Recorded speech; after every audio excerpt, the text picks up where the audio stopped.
안녕하세요. 주간전망대입니다. 금융시장의 다양한 이슈를 리포트보다 핫하게, 뉴스보다 쿨하게 짚어보겠습니다.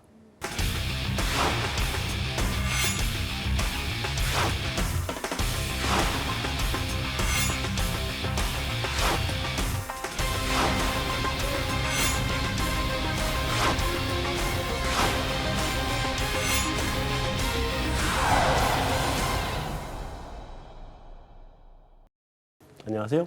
안녕하세요. 안녕하십니까. 안녕하세요. 네. 오랜만입니다. 예, 오랜만에 뵙겠습니다. 잘 네. 지냈습니다. 앞으로 좀 더 자주 올 수 있도록 노력해 보겠습니다. 네, 감사합니다. 자, 일단 우선 들어가는 토크로 FOMC 4월 거 의사록이 나왔죠. 예. 거기에서 뭐가 말이 하나 나와가지고 지금 네. 금융시장들이 깜짝 놀라고 있는 것 같은데 네. 소개 좀 해주세요.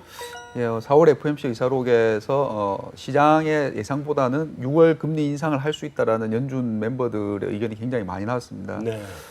시장에서는 그 3월 FOMC가 끝나고 나서 이제 6월 금리 인상 가능성이 한 30%대에서 한 20%대로 떨어졌고요. 네. 그리고 이제 뭐 미국 지표들이 조금 뭐 1분기 GDP나 미국 고용이 이렇게 안 나오고 그리고 4월 FOMC를 거치고 이렇게 되면서 미국 그 6월 금리 인상 확률이 뭐 컨센서스마다 틀리지만 거의 단자리대로 떨어졌습니다. 근데 이제 어제 밤에 4월 FOMC 의사록에서 시장이 너무 일부 이제 연준 멤버들이 시장이 너무 6월 인상 가능성을 낮게 보는 것 같아. 그리고 연내 뭐 2번, 그 중에 한 번은 6월이 될 수 있다. 이런 이제 물론 이제 그 조건부로 경기가 좋아지면은이라는 걸 달았지만은 시장 생각보다는 6월 인상 가능성이 언급이 많이 나오면서 미국 6월 금리 인상 가능성이 한 30%대로 다시 이제 올라왔습니다. 예. 채권 시장. 그렇게 되면서 이제 미국 금리 특히 이제 그 정책 금리와 가까운 2년물 금리 같은 경우는 네. 어제 이제 그 3월 FOMC 이전 수준까지 다시 많이 올라왔고요. 네. 미국 10년물 금리도 1.7까지 다시 내려왔다가 다시 이제 뭐 1.8 가까이까지 좀 상승했습니다. 예. 우리나라에서도 영향이 있었어요? 우리나라 금리도 예, 그 지난주 금통 이후에 금리 인하 기대가 계속 기대는 유지된다고 왜 그때 저희가 얘기했지 않습니까? 그러면서 국고채 3년물 금리가 여전히 이제 그 기준금리 1.5보다 낮은 1.4%돼 있다가 이제 어제 FOMC 의사록 이후에 오늘 우리 국고채 금리도 상승해서 이제 기준금리와 같은 1.5까지 상승했습니다. 그러다 보니까 주식시장은 좀 깜짝 놀란 것 같습니다. 이제 우리나라 시장 같은 경우에도 이번 주 들어서는 계속해서 지금 약세를 보이다 보니까 2,000선 내놓고 1,950선까지 밀려있는 상태고요. 네. 근데 미국 증시도 경제지표가 나쁘지 않았다고 하는데 이제 금리를 올리나라는 의심이 있었지만 어쨌든 다시 방어 기제가 발동을 하다 보니까 금리를 올리느냐 올리지 않느냐에 대한 논란보다 혹시 모르니까에 대한 방어 기제가 발동하다 보니까 미국도 불편해져서 연 단위로 보게 되면 이제 다시 주요 지수들은 연초 대비 이제 마이너스 수익률로 떨어졌고요. 지금 유럽 같은 경우에도 한 1% 이상 하락하고 있으니까 미국이 실제로 금리를 올리느냐 아니냐를 떠나서 일단은 시장이 되게 껄끄러워한다라는 거는 분명히 주식시장에 반영되고 있다라고는 볼 수 있을 것 같습니다. 그러니까 주식시장이 갑자기 너무 달렸나? 뭐 이런 생각. 그러면 너무 방심을 했다고 생각하는 것 같습니다. 방심을 예, 했다? 사실 수익 자체가 썩 좋은 건 아니었거든요. 올해 겨우 이제 흔히 얘기하는 1, 2% 정도 더 오르냐 마냐 수준이었기 때문에 시장이 좋았다 표현할 수는 없는데 얘기했던 것처럼 못 올릴 거야 라는 거에 대한 의견이 모아졌다가 아닌가? 라는 이런 시장 자체에 대한 의심 이런 것들 때문에 좀 방어 기제가 많이 발동을 했다라고 볼 수 있겠습니다. 네. 외환 시장도 격하게 반응을 했는데요. 달러 지수는 이제 3월 말 이후 최고치인 95 수준까지 올랐고, 뭐 달러엔이 뭐 105엔을 하회한다 뭐 그런 전망들도 있었지만은 110엔 위로 다시 올라섰습니다.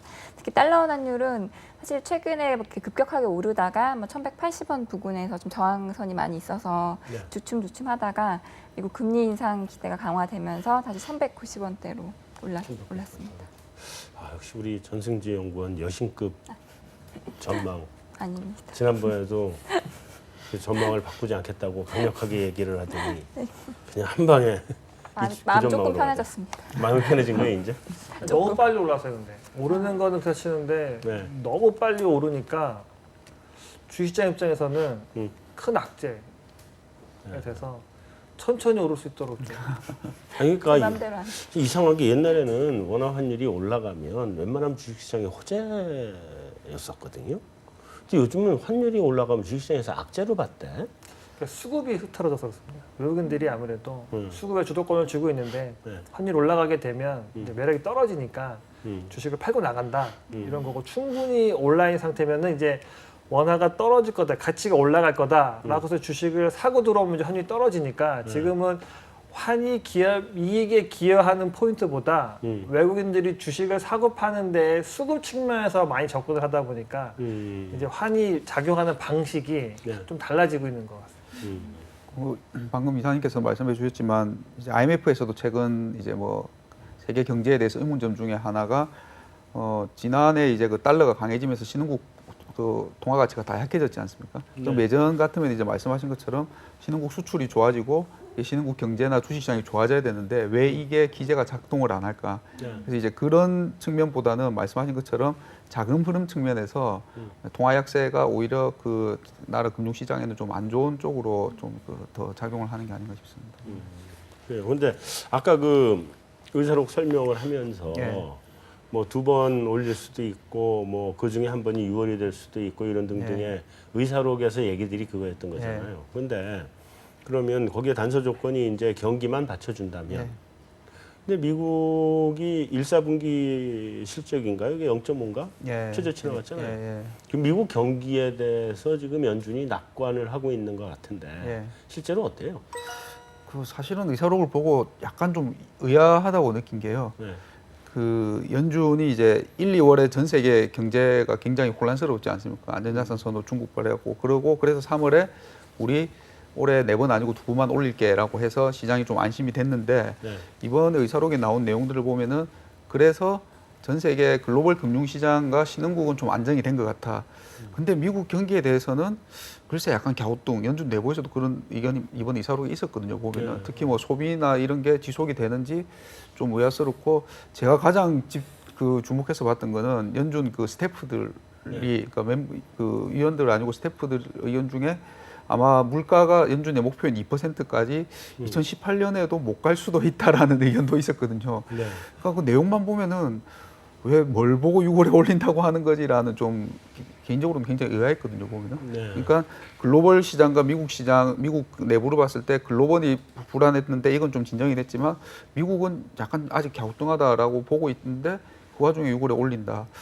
개인적으로는 약간 그 연준이 그 지난해 12월에 금리를 올릴 때 올리고 나서 2016년에는 아마 분기당 한 번 정도 올릴 거야라고 전도표에 반영을 했지 않습니까? 네. 근데 불과 석 달 만에 거의 절반으로 깎았지 않습니까? 4번 아니고 2번밖에 안 된다. 근데 이 상황에서 다시 지금 왜 한 번밖에 못 올린다, 한 번도 못 올린다는 얘기가 나오는데 자기들이 낮추면은 그 정책 신뢰가 너무 무너질 것 같아서 네. 저는 개인적인 생각은 그래서 6월이라는 말을 좀 넣고 단서로 대신에 경기가 계속 좋아지면은 붙인 게 아닌가. 근데 아까 말씀하신 것처럼 시장은 약간 좀 방심하고 있다가 깜짝 놀란 뭐 그런 정도로 저는 해석이 됩니다. 근데 최근에 소매랑 뭐 물가는 좀 잘 나오지 않았나요? 미국. 예. 소매랑 물가가 잘 나왔는데 물가도 헤드라인은 잘 나왔는데 PC는 또 올라가다가 약간 주춤하고 그래서 저는 개인적으로 미국 최근의 지표들 보면 그냥 받는 느낌이 혼조세. 고용도 3월은 고용 숫자는 잘 나왔는데 임금이나 질은 별로였는데 4월은 반대로 숫자가 안 나오고 질은 조금 올라오고 그래서 굉장히 추세적으로 지난해 하반기 말처럼 잘 나온다는 그런 느낌은 조금 덜한. 예. 근데 물가 자체는 그래도 그 최근에 그 물가 중에 가장 높은 물가가 나온 거 아니에요? 예, 그 유가가 이제 올라오면서 레벨 자체는 올라왔고 그러니까 2% PC가 2% 목표면은 거의 뭐 1.7까지 갔다가 1.6으로 약간 내려와 있는데 옐런 의장이 이게 이제 추세적으로 올라가는지를 좀 보자라고 얘기한 그런 상태입니다. 보면. 근데 그 유가가 아니어도 그러니까 유가나 이런 그 변동성이 큰 것들을 제외한 예. 그 근원 물가라 그러나 예. 핵심 물가라 그러나 예. 그것도 꽤 많이 올라왔다고 네, 지금 많이 그러죠. 올라왔습니다. 예. 근데 물가 지표의 장단점이 있는 게요. 주거 비용이 상당히 많이 차지하거든요. 근데 미국의 임대 주택의 임대료가 엄청 빠르게 올라가고 있습니다. 그러니까 그게 물가 지표를 끌어올리는 것처럼 보이는데 그거를 빼고 보면 가장 중요하지만 주거 비용을 빼고 보게 되면 물가 안 올라오거든요. 그러니까 이 주거 비용도 물가의 한 부분이다라고 보면 그래 그것도 인정하는 게 네. 물가다라고 보여지는데 그건 사실 가처분 소득에서 빠져나가는 부분이라고 보여지는 거죠. 그러면 실제로 나머지 수요단에서의 물가를 끌어올릴 만한 요인이 있었느냐라고 보면 그거 아직 아닌 것 같다는 생각이 들어서 그냥 이번 이 4월달 FOMC 의사록은 그렇게 방심하지 마세요라는 일종의 구두 경고 정도이지 실제로 뭔가 액션을 취할 수 있을 만큼의 체력이 있느냐 아직 저는 그렇게 생각하고 있지는 않습니다. 네. 질문만 하고 저는 6월에 할 것 같습니다. 요리 할것 같아요. 네. 그 한번 진짜 의견 물가도 사실 유가도 사실 좀 하방 경직성 최근에 좀 보이고 있고 네. 달러도 어쨌든 작년보다는 조금 레벨이 낮아지고 그런 것들 봤을 때 사실 주거비도 어쨌든 간에 물가를 구성하는 거 한 부분이고 의료비 관련해서도 오를 요인들이 있다고 하더라고요. 그래서 물가도 좀 인상을 지지하는 쪽으로 가지 않을까 싶고. 사실은 난 그 지금 경기 여건을 놓고 보면은 금리 인상을 해야 되는 게 맞느냐, 할 수 있는 거냐라는 그 김상훈 연구원의 질문에 동의를 하는데, 근데 미국 연준이 이렇게 낮은 금리 상태를 이렇게 오래 지속하고 있는 거에 대해서 뭔가 나름의 그 두려움을 가지고 있는 것 같아. 이제 금리 정상화를 해야 되겠다. 네. 금리 인상이 아니라 금리 정상화를 해놔야 되겠다는 생각들을 지금 가지고 있는 것 같아요. 이게 이렇게 못 올려놓고 이렇게 있는 상태에서 갑자기 경기가 확 하고 달아올라 버리면 그때는 초고속으로 금리 인상을 해야 되는 문제가 있기 때문에 그거에 대해서 항상 특히나 최근 들어서는 그 문제에 대해서 걱정하고 있는 거 아닌가 하는 그런 생각이 좀 들어요. 저는 그냥 작년 9월 같다 이 생각만 하고 있습니다. 작년 9월에도 네. 막 금리 올릴 수 있을 것처럼 막 그러다가 결국 못 올렸거든요. 못 올렸죠. 이번에도 너무 방심하고 있으니까 방심하지 마십시오라는 경고성 멘트를 그냥 연준 의원과 이번 FOMC 의사록이 보여준 게 아닌가. 그래서 실제로 액션은 못 취한다. 그럴 수도 있죠. 예, 저는 그냥 구두 개입 정도로 저는 생각하고 있습니다. 예. 이게 이 사람들은 하여튼 묘하게 돌아가면서 얘기하는 것 같아. 다들 짜고 치는 곳도 없어. 자, 여기서 우리 들어가는 토크는 좀 마무리하고 이제 집중 토크로 넘어가 봅시다. 자, 글로벌리 이제 그 주식을 좀 적게 사는 거 아니에요? 일단 지역별로 놓고 보면 올해까지는 신흥국으로 돈이 들어온 건 맞습니다. 주식시장으로는요. 신흥국으로. 네.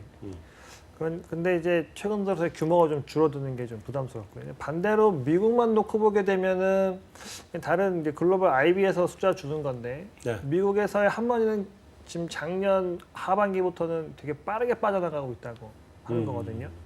그러니까는 연초에 신흥시장이 좋았던 건 확실히 글로벌 자금이 위험자산 쪽인 주식으로 들어간 거는 맞다. 그리고 미국에서의 자금이 이탈하고 있는 것도 사실이다. 그러니까는 큰 틀에서 보면은 자금이 왼쪽 주머니에 있던 게 이제 오른쪽으로 넘어온 상황이고 네. 다시 이제 미국이 금리를 올릴 가능성이 높아진다고 하니까 다시 이제 왼쪽 주머니에 있던 게 빠져서 어디로 갈까 고민을 하고 있는 상황. 요게 지금 현 상황까지인 거라 보여지니까 자금이 확실히 미국에서는 좀 빠져나왔다. 그리고 신흥국으로 들어갔다까지는 맞는 현상인 것 같으니까 주식시장이 그걸 그대로 반영해주고 있다라고 평가할 수 있을 것 같습니다. 그래서 지금 증시도 미국 증시도 지금 오락가락이죠. 상당히 오락가락입니다. 한 두 달째 연초 대비 플러스 마이너스 계속 왔다 갔다 하고 있으니까요. 시장이 우리나라만큼 보다도 재미없는 시장이 미국 시장입니다. 예. 지수의 흐름만 놓고 보게 돼요. 예, 지수의 흐름을 놓고 보면 갈까 그러다가 아닌가 지금 계속 예. 이러는 것 같은데. 예. 그죠? 정말 재미없는 시장이 거래량도 줄어들고 있고. 근데 어쨌든 주식 펀드에서 자금이 재투자 안 되고 빠져나온 게 뭐 900억 달러 뭐 네. 이러고 그러던데. 그러면 그게 채권 시장으로 가고 있어요? 그 글로벌 이제 뭐 펀드 플로우나 이런 측면에서 봤을 때 네. 연초에 이제 안전자산 선호로 그 주식 쪽에서 자금이 빠지고 근데 그때 보면은 채권 쪽에서도 자금이 빠졌는데요. 네. 예, 그때 이제 주로 신흥국 쪽에서 채권 내에서 자금이 빠졌습니다. 그리고 선진국으로는 약간 들어왔고요 보면은. 그리고 그게 조금 진정이 되면서 그리고 그게 한참 심할 때는 이제 뭐 주식이고 채권이고 일단 다 선진국 일부 채권하고 MMF 같은 현금성 그 자산으로 돈이 좀 들어와 있다가 이제 한 2월 뭐 중하순부터 이렇게 좀 안정이 되면서 네. 예, 채권형 주식에서 빠진 자금들이 채권으로 들어왔는데요. 네. 그때는 이제 그 신흥국 쪽으로도 좀 들어오면서 예, 그 아까 말씀하신 것처럼 그러니까 선진국에서 빠진 선진국 위험 자산에서 빠진 돈들이 신흥국 채권 쪽으로 좀 들어오는 예, 그런 흐름을 보였습니다. 그렇습니다. 예. 근데 보면 북미 쪽 그 미국 네. 채권 수요가 네. 많은 것 같더라고요. 그 절대 규모 자체는 북미 채권이 예, 워낙 크니까는요 덩치 자체가 그러니까 신흥국은 빠졌다가 이렇게 올라오는데 기본 규모 자체는 북미는 그냥 계속 이렇게 늘어나는 그런 모습입니다. 그러면 근본적으로 지금 이게 그러니까 한동안 그 위험자산 추구형이었었잖아요. 네. 근데 지금 이제 그러면 위험자산을 회피하는 형으로 트렌드가 바뀌었다고 보는 게 맞아요? 아니면 어떻게 봐요?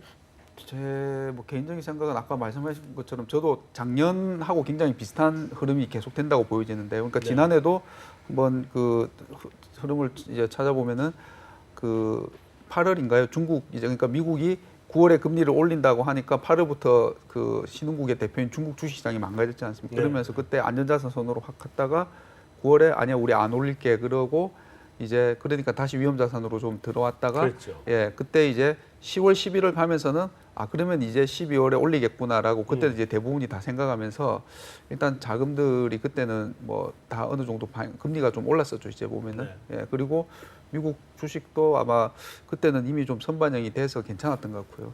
근데 그것 때문은 아니지만은 12월에 또 올리고 나니까 1월 연초부터 중국에서 이제 위험 자산에서 확 빠지고 그 안전자산으로 왔다가 네. 지금 이제 3월, 4월은 다시 이제 위험 자산 쪽으로 좀 그 중앙은행들이 정책 공조 막 해가지고 네. 다시 좀 진정이 되니까 위험 자산으로 갔다가 지금은 이제 그 잠깐 왔다 갔다 하는데 방심하고 있다가 한 방 맞고 약간 그 6월 그 FOMC에 대한 경계감으로 다시 이제 조금 뭐 안전자산 쪽으로 약간 이제 가기 시작했다고 해야 될까요? 저는 뭐 그런 과정인 것 같습니다. 그러면 그 역시 손영 비서도 아까 얘기했던 것처럼 어디로 갈지 모르고 지금 대기 중인 돈이라고 보는 게 맞는 거죠? 예, 저는 그렇게 보습니다. 이 과거에는 좀 이렇게 자금의 흐름이 이렇게 그림을 그려보면 좀 이렇게 트렌드라고 하는 게 있었거든요. 네. 어느 사이클이 있었는데 지금은 이렇게 흐름을 그려놓고 보면 정말 톱니처럼 오늘은 어디로 갔는데 내일은 또 여기가 있습니다라고 계속 말을 바꾸게 될 정도로 너무 빨리 움직이니까 일단 기본적인 투자자들의 생각이 잘 모르겠다, 어렵다 이쪽으로 많이 쏠려 버리다 보니까 모든 자산의 수익률도 안 나고 네. 거래량도 안 나고 뭐 이런 현상인 것 같아서 자금은 지금은 되게 대기 상태이다. 단기 현금성 투자 자산에만 있고 대기 상태이다라고 저는 지금 보고 있습니다. 돌발 퀴즈. 외환시장은 방향성을 잡았어요? 일단은 이제 너무 달러가 약세로 가다가 이제 너무 빠졌다는 인식은 있는 것 같고 그래도 이제 오르긴 올랐는데 또 이제 금리 인상 또 재료에 따라서 또 빠졌다 올랐다 이런 식일 것 같아요. 하반 경직성은 확인은 됐는데 이게 뭐 계속 오른다기보다는 물론 이제 6월 인상 쪽으로 가면 더 오를 수 있겠지만은 또 그냥 그 지표랑 뭐 발언들에 따라서 또 이렇게 좀 변동성 계속 키울 것 같아요. 그럼 외환시장도 방향성은 못 잡았다. 하반 경직성은 확인은 됐는데 그것만 확인한 거죠. 예. 그죠? 그러니까 외환시장도 그럼 계속 갈짓자. 예. 그러면 아직 위험자산 선호냐, 위험자산 회피냐에 대해서는 아직은 시장이 그냥 대기 중인 상태다 이렇게 네. 보고. 네. 자 이제 유가 얘기 좀 해보죠. 유가가 지금 $50 육박했죠? 48 넘었던 것 네. 같은데, 그죠? 이제 골드만삭스가 올 하반기에 $50다라고 얘기를 해서 제가 어디 가서든지 이제 경제 전망 뭐 강연을 좀 하면 하반기 $50 가는 거 맞아요? 이런 질문이 많았단 말이에요. 근데 연초까지만 해도 무슨 하반기 $50냐? 아직 치킨 게임 끝날려면 멀었다. 미국에서 좀 유명한데 몇 군데 자빠지고 나야 치킨 게임이 끝나면서 유가 제재를 잡아갈 거다라고 얘기를 자신 있게 했는데 틀려버렸단 말이야 지금. 문제가 심각해졌어요. 내가 가서 이 강연한 거 다 이게 취소하자 그럴 것 같은데 야, 한 거 없던 걸로 해 이럴 것 같은데 저도 사정 다르지 않습니다. 여기도 다 똑같아요. 마찬가지. 자, 어쨌든 최근 유가 상승이라고 하는 게 사실은 금융시장적인 측면에서 놓고 보면 유가하고 달러는 반대로 가는 애들이잖아요, 그죠? 그러니까 네. 달러로 거래되다 보니까 달러 강세 그러면 유가는 그 약세가 돼 있잖아요. 그거란 말이죠. 근데 요즘은 이제 공급적 요인이 생겨가지고 달러 강세임에도 불구하고 올라가는 거 아니에요. 어떻게 봐요? 어디까지 일시적인 거예요? 아니면 계속 가는 거로 봐야 돼요? 각자 의견들 한번 쭉. 뭐 일부에서는 골드만이 의견을 내놓고 이제 미리 좀 뭐 또 샀다. 뭐 그런 얘기도 있고 거기는 항상 예. 음모론이 항상 있어. 항상 있고 이제 그러니까 조금 넘고 나서 다시 내려갈 거다 뭐 그런 얘기도 있긴 한데요. 네. 그 기본적으로 저희 여기서도 뭐 얘기들이 몇 번 나온 것 같은데 유가가 50달러 위에서 계속 갈 때 누가 좋을까 봤을 때 그러니까 어쨌든 치킨 게임의 가장 양대 주자는 그 사우디랑 쉐일이지 않습니까 보면. 그렇죠. 근데 50달러 위에 계속 머물면은 쉐일이 다시 이제 살아나면은 이게 사우디한테 과연 좋을까 네. 그런 생각이 들고요. 그냥 저는 뭐 50달러 약간 밑에 있는 이 수준이 그 왜 그때 산유국들 모였다가 안해하고 10월에 다시 모입시다라고 했을 때 그때 수준이 40달러 중반대였지 않습니까? 그렇죠. 그냥 그 수준이 일단은 모두가 좀 서로 그렇게 안 껄끄러운 수준이 아닌가. 그걸 또 깨져버리면은 누군가 또 불편해하는 쪽이 나오면서 네. 또 다른 변동성이 생기지 않을까 싶습니다. 50달러대에 올라가서 자리 잡기 쉽지 않을 거다. 예. 저는 뭐 40달러 초반이 상반의 고점이라고 저도 얘기하고 다녀가지고요. 지금 상당히 유가에 대해서는 말 꺼내기 껄끄러운데 근데 그럼에도 50달러가 상단일 거라는 게 가장 말하기 편한 컨센서스 레벨입니다. 이게 그 가장 기본적인 이유가 미국의 셰일 파내는 기업들의 BEP가 네. 상당 부분이 50달러 수준에 배치되어 있다. 이제 기업마다 이제 뭐 편차는 있겠지만 네. 50달러가 대부분의 이제 평균 BEP가 되는 수준이기 때문에 그거 넘어서면 다시 이제 펌프질에서 기름 나올 거기 때문에 더 이상 네. 온라인이 쉽지 않다라는 거고 실제로 이 채굴 장비들이 올해 오픈되는 게 되게 많다 그러더라고요. 네. 그래서 그거는 어쨌든 운전 자금 때문에 당장 적자가 내도 무조건 기계는 돌려야 된다. 근데 50달러가 넘어가면 되게 기분 좋게 돌리게 마구 찍어낼 수 있는 레벨이 50달러다. 그래서 네. 공급 사이드만 보면은 50달러가 상당일 거다라고 하는 게 가장 말하기 편한 레벨이거든요. 네. 그래서 그거를 뭐 감안해 본다고 하면 저는 그냥 50달러가 지붕이 될 거다라 생각을 하고 있고요. 50달러면 터치할 수 있겠지만 그 위에서 지지를 삼아서 가격이 그 위에 있다 보지는 않고요. 저는 적어도 지금은 그냥 다시 40달러 중반 언저리에서 가격이 좀 형성해 가지 않겠는가.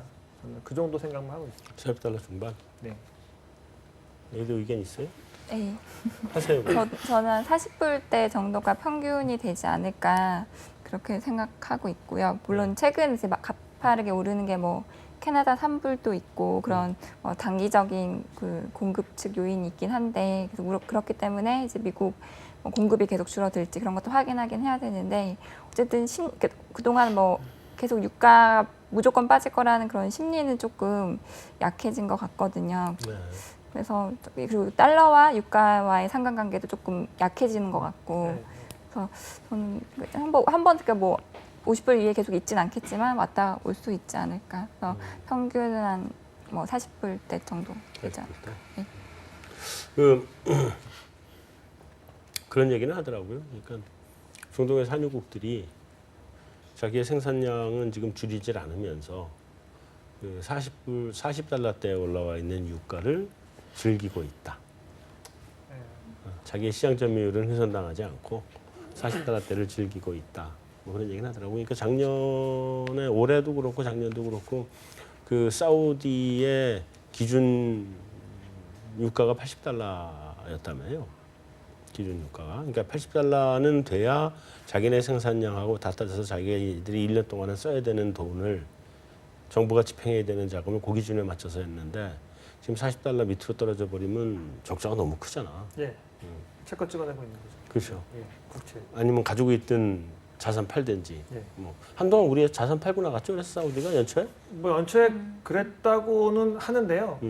또 이제 보니까 미국 채권 샀다는 거죠, 사우디가요. 아 그래요? 예, 최근 나온 뉴스 보면 사우디가 공경연초에서 그냥 가지는 거 다 파는 줄 알았더니만 미국 채권도 샀다는 거니까요. 꼭 그것만은 아니다. 예, 그런 것만은 아닌 것 같은 생각이 들고 지금 이제 본부장님 말씀하셔서 그러는데 과거에 금이 끝나고 막 유가가 막 떨어질 때 나왔던 얘기가 그 말씀하신 것처럼 사우디의 재정 유가 저는 이렇게 표현을 했는데 그게 이제 네. 70달러다, 뭐 80달러다 해서 그 밑으로는 절대로 안 떨어진다 했었거든요. 네. 그 떨어지면 적자 나고 이러니까 그렇게 안 된다 했는데 이제 그게 신압으로 가다 보니까 이제 30달러도 갔다 온 거죠. 그렇죠. 근데 그래서 그러면 그 바닥이 막 뒤집어져 가지고 다들 길거리에 앉았느냐? 뭐 또 딱히 그런 것 같지도 않거든요.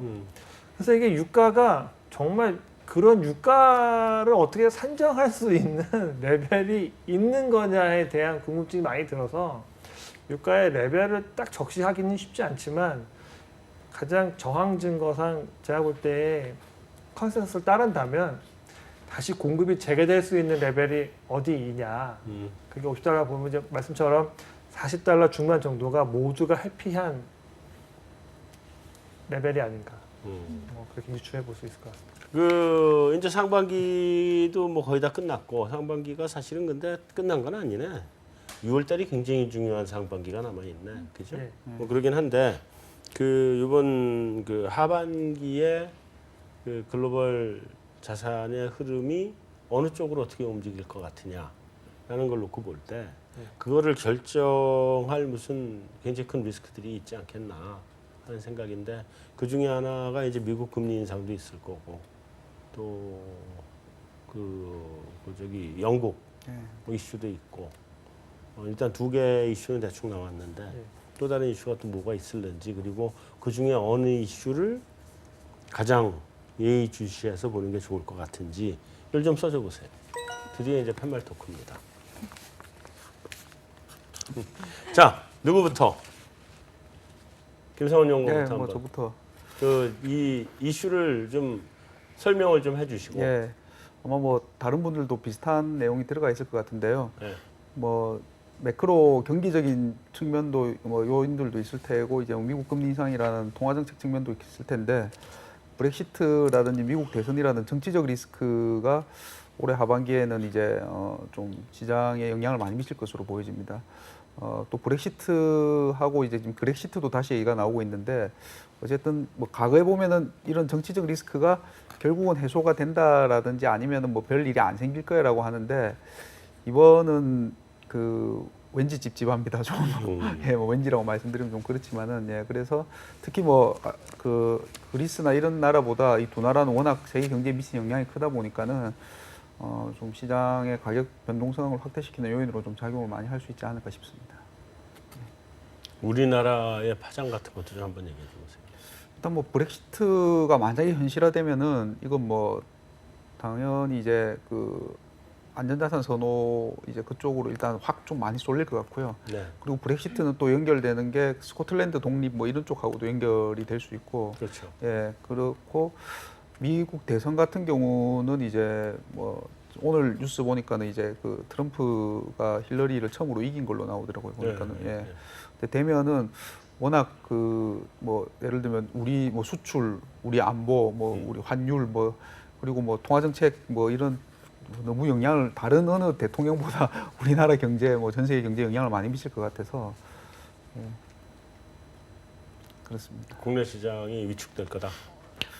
뭐 만약에 트럼프가 되면 일단은 그 한국도 그 무역에서 좀 이렇게 미국 걸 많이 가져가는 나라다라고 하고 판도 이제 너네 좀 이렇게 계속 자국 통화 약세 이런 거 하지 말라면 일단 우리 수출에 당장 안 좋은 영향을 미칠 수 있을 것 같고요. 예, 그 다음에 그러니까 수출은 우리한테 안 좋고 통화 정책은 금리는 뭐 못 올리는 쪽으로 이렇게 하면은 예, 네. 그런 쪽에서는 영향을 좀 많이 받지 않을까 싶습니다. 앞에서 너무 많이 얘기하죠. 이게 꽤 있을는지 모르겠다. 거의 다 얘기를 하신 것 같은데 예. 일단은 작년부터 보면 물론 중국 재료도 있긴 했지만 항상 중국 재료가 출현하는 시기는 미국 금리 올리기 전이나 또는 후였거든요. 그래서 역시나 미국 금리 인상 뭐 기대 뭐 변화에 따라 시장이 많이 움직이는 것 같아서 금리 인상이 제일 중요할 것 같고요. 저는 대선에서 힐러리가 될 거라고 생각은 하는데 그래도 이제 그 전까지 뭐 여론조사하면서 막 트럼프가 또 막 좀 더 가능성이 높다 하고 하면 점점 현실화되면 대선이 또 가까워지면 시장이 또 거기에 다 반응을 바로바로 할 것 같거든요. 그 즈음에는. 잠깐. 여기서 이제 우리 전승지 연구원의 여신급 전망이 나왔어. 아니요. 힐러리가 될 것 같다. 자, 이제 이 부분이 전승지 여신이 전망을 하면 맞더라고. 아니 대부분 그렇게 생각하시는 거 아닐까요? 글쎄 그건 잘 모르겠어요. 네, 어쨌든 네. 그러니까 어쨌든 선거가 다가올수록 이 재료도 시장이 반응을 할 것 같아요. 반영을 해서 이 부분도 중요할 것 같고 뭐 중국도 지금 계속 뭐 회사채 만기 많다 그리고 뭐 그 부채 많다 얘기 계속 나오니까 이제 네. 그 부분이 특히 이제 위안화 시장에 어떻게 영향 미칠지 계속 보고 있고요. 위안화가 워낙 고평가돼 있기 때문에 또 뭔가 건드리면 이제 건드릴 수 있는 여지가 좀 있거든요. 네. 그리고 지금 보면 다시 또 재정 확대, 그러니까 물론 그게 말만 나오는 게 아니라 이제 뭔가 현실화돼야 되는데 이제 재정 확대에 대한 그런 얘기들도 계속 많이 나오고 있어서 하반기에 뭔가 현실화되는 쪽으로 갈지 그 부분도 좀 주목해요. 저는 뭐 하나만 썼는데요. 중국의 금융시장이 제일 저는 좀 불편하다 생각이 들고요. 그 중에서 이제 좀 째려봐야 될 숫자인데 왜 안 보이고 라는 생각이 좀 듭니다. 외환보유고가 많이 줄었나요 지금? 14년 말부터 줄기 시작해서요. 올해 네. 초까지 줄었다가 네. 3월에 조금 늘어났거든요. 네. 근데 그게 이제 그러면서 위안화가 좀 흔들렸던 위안화가 좀 안정을 찾는데 기여를 하게 됐는데 지금 말씀하셨던 것처럼 부채 얘기도 많고 위안화를 좀 틀어 막으려고 정부가 달러 빠져나가는 걸 좀 막았다는 얘기도 있거든요. 네. 이제 그게 6월, 7월, 8월에도 잘 틀어 막을 수 있느냐에 대한 시비가 걸리고 있는 것 같습니다. 이제 이를테면 수입을 하는 기업들이 대금을 지급할 때 지금 바로 달러로 지급하지 않고 선도거래 같은 걸 통해서 그걸 미리 증거금만 내고 대금은 그걸로 지불해 버리고 달러를 밖으로 나가게 하는 스케줄을 쭉 뒤로 밀어놨다는 게 이제 기사들이 나오는 얘기거든요. 그렇게 되면 대충 6월, 7월부터는 그 달러를 지급해야 되는 시점이 온다고 보여집니다. 몇 달 늦춰놓은 거니까. 예. 네. 그러니까 이제 그렇게 되는 스케줄 상에서도 외환보유고를 지켜낼 수 있느냐, 아니면 그 스케줄 돌아오다 보니까 외환보유고가 다시 줄어들 거냐. 이게 지금 가장 첨예한 것 같아서 네. 당장 벌어질 일은 아니지만 하반기가 시작하는 무근에는 가장 중요한 지표다라는 생각이 들어서 저는 중국의 금융시장, 그중에서도 외환보유고가 제일 지금은 중요한 키가 되지 않겠는가라는 생각을 하고 있습니다. 아까 이제 말씀하셨던 것처럼 중국 위안화의 고시 환율은 크게 안 변하는데요. 이제 블룸버그에서 중국 위안화 고시 환율을 내기 위한 꼭 구성 통화들을 가지고 제시하는 이 지수가 있습니다. 네.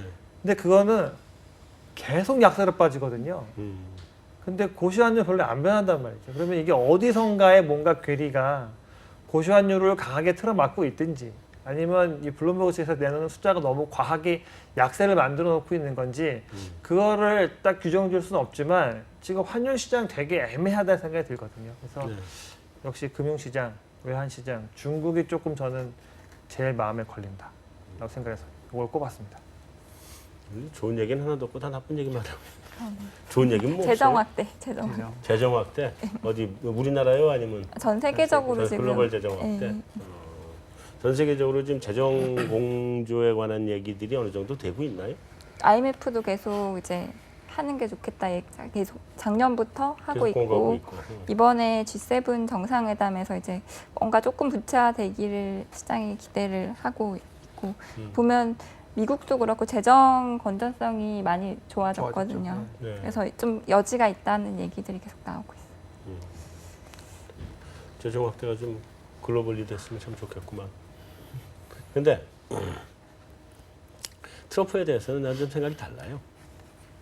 트럼프가 당선되기 전까지는 저렇게 우리 겁나는 얘기하죠. 근데 막상 당선이 되면 그건 못해요. 자기 한 얘기들. 그냥 공화당 원래 하는 대로 할 거예요. 그러니까 공화당과 민주당의 차이 그 이상도 이하도 아닐 거다라는 게 제가 보는 관점이에요. 뭐 미리 좀 트럼프가 걱정은 좀 하지만. 무서운 부분은 그 중산층의 이 백인들이 통렬한 대리만족을 느끼고 있다. 그럴 수 라는 있죠. 뉴스가 많이 나오거든요. 그동안에는 우리가 대국으로서 모두 양보해야 되고 양보해야 되는데 뜬금없이 돈 많은 아저씨가 나와서 뭐 다시 우리 위대한 미국을 만들 것이며 우리를 못 살는 다 쳐부수겠다라는 이런 얘기를 대놓고 해주니까 네. 이 미국의 백인 중산층들이 너무 심적으로 대리만족을 느끼고 있다라는 건데 그런 게 있죠. 달리 생각해 보면 실제로 미국 국민들이 그동안 되게 이렇게 뭔가 답답해한다거나 그렇죠. 짜증내고 있었던 게 아닌가라는 그런 속내를 읽을 수 있었다는 게 저는 사실 그게 좀 더 불편한 현실. 저도 뭐 트럼프가 뭐 할 수 있느냐 그렇게 생각하진 않는데요. 지금 미국에 보여주고 있는 그 단상이 아 역시 미국이 이렇게 만만한 곳이 아니구나 라는 걸 보여주게 돼서 그게 좀 마음이 찜찜하다. 이게 뭐 어떻게 보면 좀 미국 사람들의 말하자면 이게 카타르시스인데 예. 배설이거든요, 배설. 이게 누군가 대신 나가서 막 떠들어주니까 자기가 이제 대리 만족을 지금 이게 네. 배설하는 느낌이거든. 근데 이게 정작 저 사람이 대통령 됐을 때 그럼 자기가 말한 대로 다 할 수 있냐? 절대 못하죠. 이미 조금 바꾸기 시작. 바꾸기 시작했죠. 뭐 자기가 후보가 되고 난 다음부터 예, 이제 예. 바뀌기 시작하죠. 그러니까 그런 거죠. 그런 거 봐야 되고 한 가지만 내 마지막으로 전승지 연구원한테 물어보면 이거하고 관계없이 원화, 엔화, 원화요. 원화하고 엔화. 달러 원은 만약에 뭐 오늘 피셔 아까 목요일에 피셔랑 뭐 누구죠? 피셔랑 피셔랑 저기 더들리. 더들리 예. 총재 연설도 있고 6월 초에 고용 지표 그다음에 6월 6일에 옐런 의장 증언이 있거든요. 그래서 네. 만약에 그런 결과들이 약간 금리 인상 쪽으로 가면 달러 원은 1,200원도 이제 가능성이 다시 둬야 될 것 같고 달러 엔도 조금 더 오를 수 있는데 만약에 또 아까 말씀하셨듯이 뭐 6월은 안 될 것 같다는 분위기면 조금 또 빠졌다가 예, 다시 또 막 지표에 따라서 변동성 보일 것 같아요. 그러면 엔화가 다시 이제 뭐 100쪽을 테스트하는 이런 강세로 가기는 좀 쉽지 않은. 일단 105엔 부근에서는 지지력을 확인을 하지 않을까. 예. 알겠습니다. 오늘 그 집중 토크는 여기서 마무리하고 이 외신 인사이드로 넘어갑시다.